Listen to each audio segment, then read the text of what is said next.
Namaste, Jai Hind. Kitne ghazi aaye, kitne ghazi gaye. Well, the man who's penned it all is with us. He's the former DG of the Directorate of Intelligence, Military Intelligence. He's also the former Deputy CDS. He's also the former GOC 15 Corps. Always been in the thick of the action. Or perhaps, let's say, the action follows wherever he goes. So he's into our studios, Lieutenant General KJ Dhillon. Namaste, sir. Jai Hind. Thank you. And Thank you very much. This cover looks fantastic. I know this moment, which happened, and it happened with somebody from my own fraternity who tried to interrupt you during Pulwama. So I know this shot. ये तो मुझे पता है. पर ये कितने गाजी आए, कितने गाजी गए, ये कहाँ से है? And what's the thought process behind that? वहीं से शुरू करते हैं. Title से शुरू करते हैं. Thank you and good afternoon to all your viewers.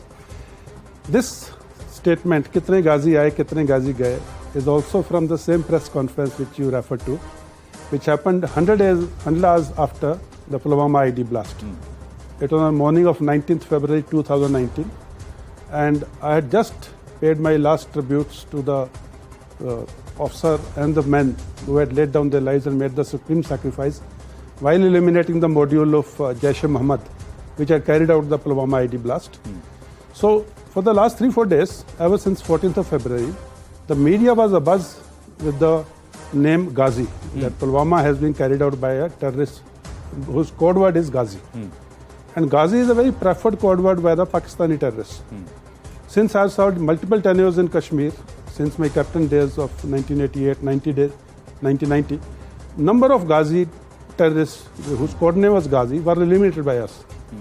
So when this press conference was going on, a particular journalist asked me a question. Sir, is Ghazi dead? Ghazi was the code name of Pakistani terrorist Kamran, who was head of Jaish-e-Mohammed in Kashmir and who was in charge of this module, who had carried out the Pulwama blast. So when he asked me, is Ghazi dead? I didn't want to give much credence to the terrorist. I said, kitne Ghazi aaye, kitne Ghazi gaye. Parwah nahi hai, we are here, don't worry. So this punchline became so viral that the young officers in Kashmir, on their company operating basis, they started putting it on the gate. Kitne Ghazi aaye, kitne Ghazi gaye. And rest is history, and so is the title of the book. Correct. So, and somewhere that is your life story. So that's what you're saying. But the book is not yet out. It's not yet out. There is still time. Yes. There is still, I think it's coming out sometime in February. Yes, 14th of February is a tribute to the Pulwama bravehearts whom we lost. The book will be released on 14th of February. Pre-orders are already on, and there is a great response from the... I can see the response. Your right hand is looking bigger than the left hand. So many aapne sign kiya because you have promised that whoever pre-orders will get a signed book. I have signed thousands and thousands of copies which have already been pre-ordered. So how many have you signed so far, and how many do you have to sign? I have signed number of thousands, and few thousands are still lined up. You're still not telling me the number. After this, I have to go and sign. He's with the hope that these numbers will grow, but that they're growing. They're growing by in last 2 days. Ever since I started signing, it has grown by few thousands. Few thousands. Yes. Are you surprised? Are you surprised, or are you pleasantly surprised that people now want to read the story of a soldier? When I thought of writing this book, idea was to tell the country as to what exactly happens in Kashmir. From the perspective of a young captain of 1988-90, that is when the Kashmiri Pandits exodus took place. Correct. I was there. And then multiple tenures there afterwards, ups and downs of spikes of terrorism. And then Pulwama, Balakot, and abrogation of 370, which I saw the whole thing through. Right. So I wanted to give a glimpse of it, as also what beautiful place Kashmir is, what beautiful people Kashmiris are, what culture. So I wanted to tell everything about that, including Rashtriya Rifles, the best counter-terrorist force in the world. But everyone sees the end product. Correct. Everyone looks at this Lieutenant General KJS Dhillon or Tiny Dhillon as some cult figure. They do not know that this boy of 3 years of age, who had multiple adversities in his life, who fell, who got up, who fell again, who got up again, he failed. He failed again. He got up, he said, oh no, I will move. And this story needed to be told. People should not go away with the idea that someone who is successful has been successful or has been blessed by the God from day one. The last chapter of the book is God's favorite child. And that sums up my life story. Wow. God has been always very kind to me. Yeah, and they say no कि जिसके ऊपर वाहिगुरु की मेहर हो या रब की मेहर हो, then they're no matter, but he also tests them the most. Yes. Or the the divine force also tests them, those who they love a lot. So they say that. But are you spiritual? Do you believe that there is a certain element? I'm element? spiritual to the extent I pray for the well-being of my men. Huh. I always say a prayer before I leave my company post or my operating base for the well-being of my men. I'm not spiritual towards the side where people ask something from the God. So again, as God's favorite child, God has been very kind to me. Correct. But I'm spiritual only for the well-being of my men. Somehow it is when you don't ask, that's when you get. Yes. So it's, and the test happens. So let me ask you, you've narrated 3 decades of action. So from a young captain to Lieutenant General, KJS Dhillon, so that growth happened, graph happened for you, but it all happened in those perhaps the most traumatic times and turbulent times in Jammu and Kashmir. How did it affect Jammu and Kashmir socio-economically? This is a question that's been hanging over us where, the last time when we were having this conversation. So let's take it from there. See, how this 3 decades plus of turbulence, terror perpetuated by Pakistan, the narrative building. If I'll take a little time on this, how it affected the society's fiber, that is Kashmiri Muslims, Kashmiri Pandits, Kashmiri Sikhs, Hindus, Christians, Buddhists, and how it affected the society per se. See, when in 1988, when I went there as a captain, the animosity was visible in the air. आप हिंदुस्तान से आए हो, ये आपका India नहीं है. Such like statements are very common, even by a normal shopkeeper. Now today, those statements are not made. Not made. Today, when you walk in the bylanes of Srinagar or Dal Lake, on the banks of the Dal Lake, you are an Indian, and the person who's giving you a chaat or a fruit chaat is also an Indian. So, coming back to your question, what happened? In 1988, 89, 90, when the Kashmiri Pandits left, when the exodus took place, part of Kashmiri society, I say it again and again, Atma nikal gayi Kashmir ki, Kashmiri Panditons ke saath. And what was affected the most was the Kashmiri education system. Because Kashmiri Pandits were the mainstay of education system. The schools in the rural areas are wooden structures in those days. I have seen myself terrorists burning them down. On the pretext that security forces will come and stay in them. They burn them down so that the education collapses. Then for 30 years, Hartali Dor, the Hurriyat would call for a Hartal, call for a Bandh, and there will be a Bandh. Other day I was on a program when you said this year more than 250 days of 280 days plus 280 days plus zero Hartal. Now I want to go back up to that point again. There were days when schools were shut for 300 days out of 365 days. And then at the end of the day, the children were compulsorily promoted to the next class because they've never had a schooling. So what happened? It was okay till 7th, 6th, 8th. But when they came to 10th and 12th, they did not have the educational base. And when they were trying to compete for admission into good colleges or competitive exams for civil services and all, or some professional colleges, they were lacking behind. That is where I'm saying it affected them socially, economically, educationally. The tourists were not coming because of terrorism. Economics was getting affected. The people who had bought sumos on EMIs from the bank, they could not repay the EMIs. Now and 1990 is the time when the economy of India opened up to the world. Correct. And we saw the booms of economic thing happening in India. And 1990 is the time when terrorism hit Kashmir. Correct. So these 3 decades when India and world were growing, Kashmir was going down. So this is how social, political, economic effect happened in Kashmir. The youth today is finding it difficult to get a job. There are no jobs within Kashmir. And where does he go? He only can go to the terrorism. So Pakistan wanted this only. The youth should come as a cannon fodder and join the ranks of terrorists and get killed in a week or 6 months. But sir, beyond doubt, you're convinced that it has always been Pakistan. Because there are others who try to say it is homegrown.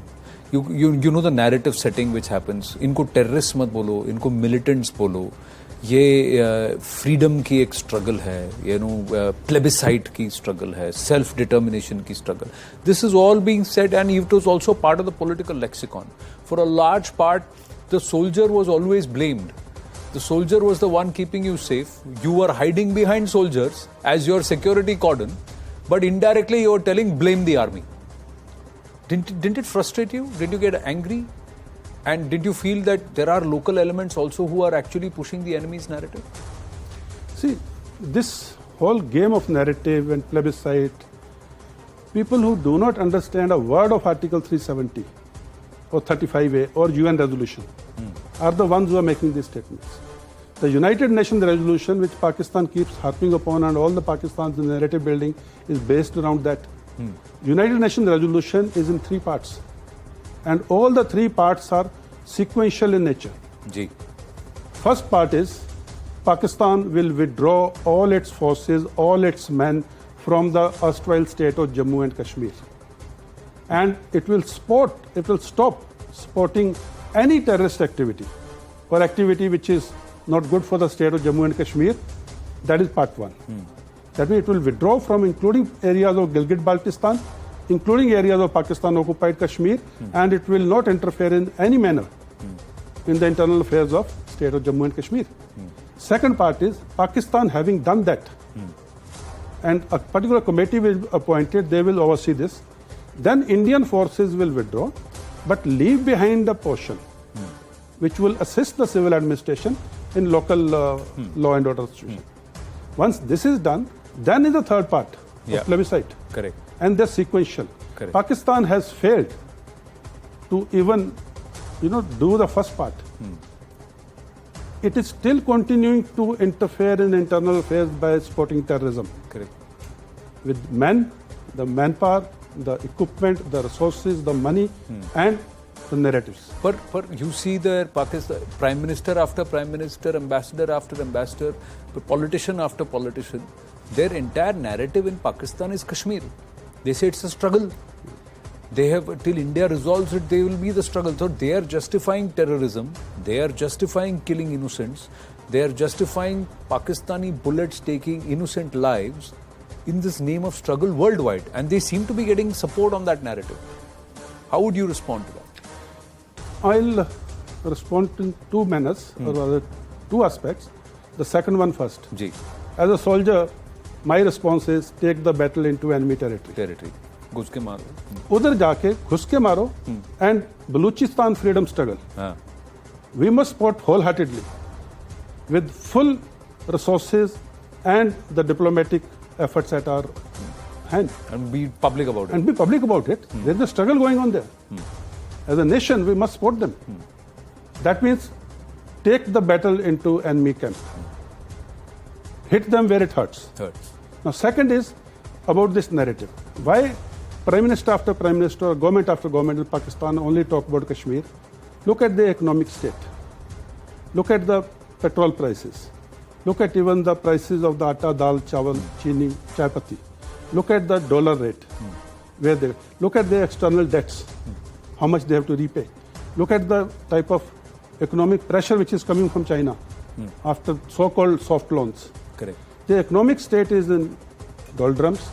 The politics, we all are aware what's happening there. Their diplomacy is failing against might of Indian diplomacy, where we can tell the world, we will do this because this is in our nation's interest. Specifically referring to import of oil and energy from Russia.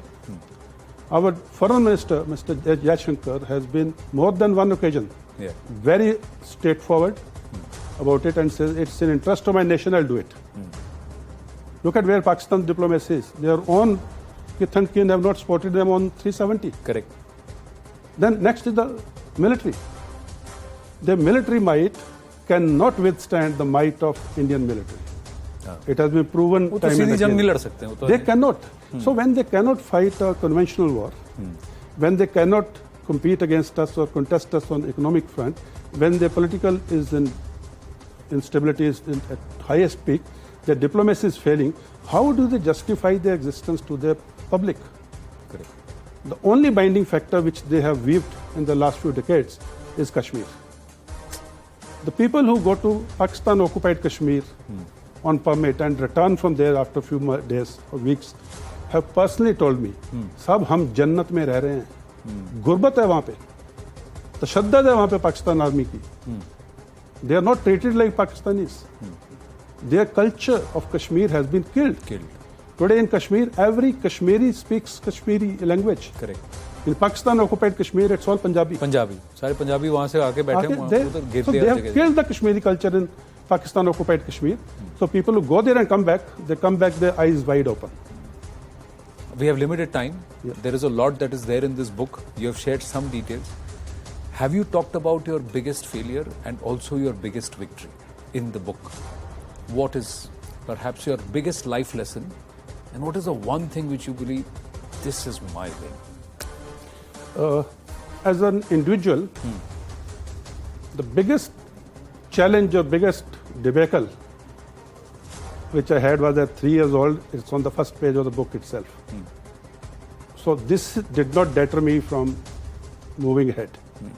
I will not talk much about it. I get sentimental about it. So that was the first lesson.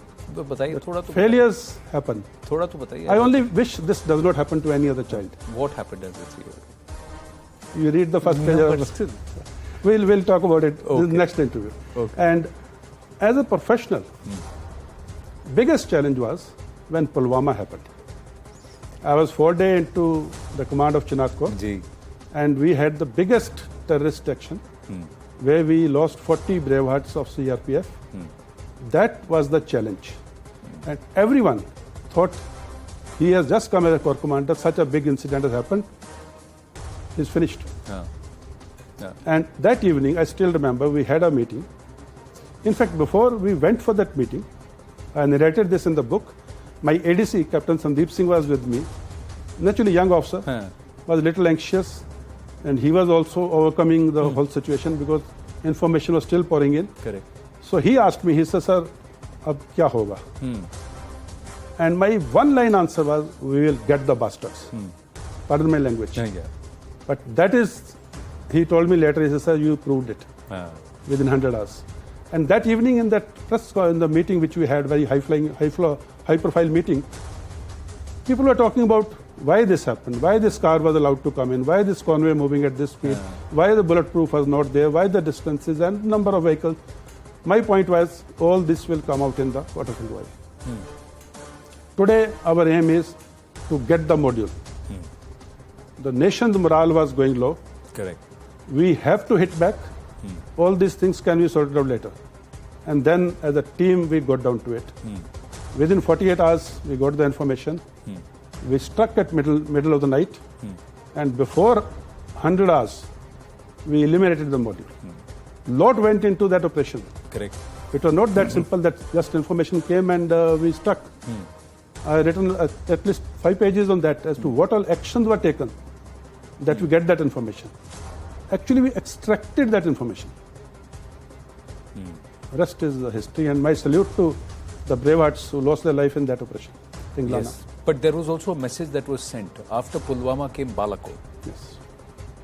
Did you ever, when you first realized that something like this is being planned, did you feel कि finally घुस के मार रहे हैं? There was one action that had been taken for Uri, but that was pincer action which was there, slice and dice and then get back. But Balakot was quite punitive and the extent of it required a lot of planning. So what was your thought on that? And इसके बाद आखिरी सवाल. Militarily speaking, when the Air Force crosses an international boundary, it's war. Ji.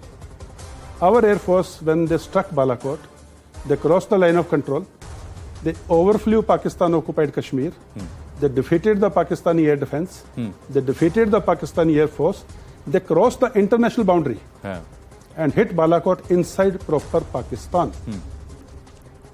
So if this sort of an action was happening, I as a Chinnar Corps commander was responsible for complete line of control in Kashmir Valley. Ji.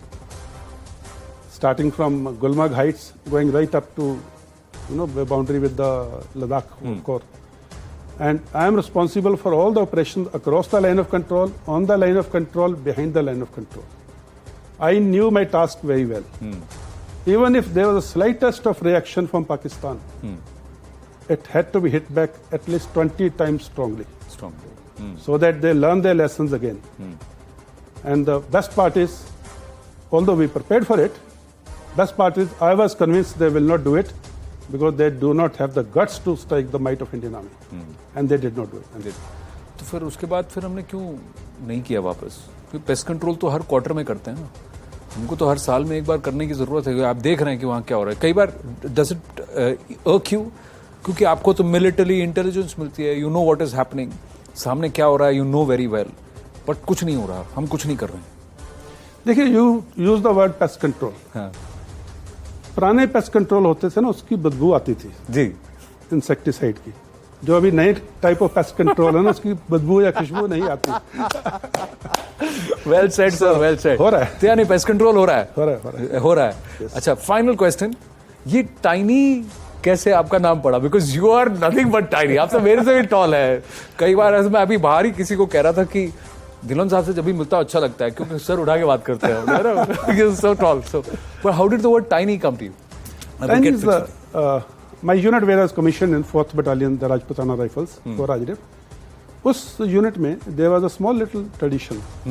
They would name the new officer or the young officer opposite to what his personality is or what his looks are.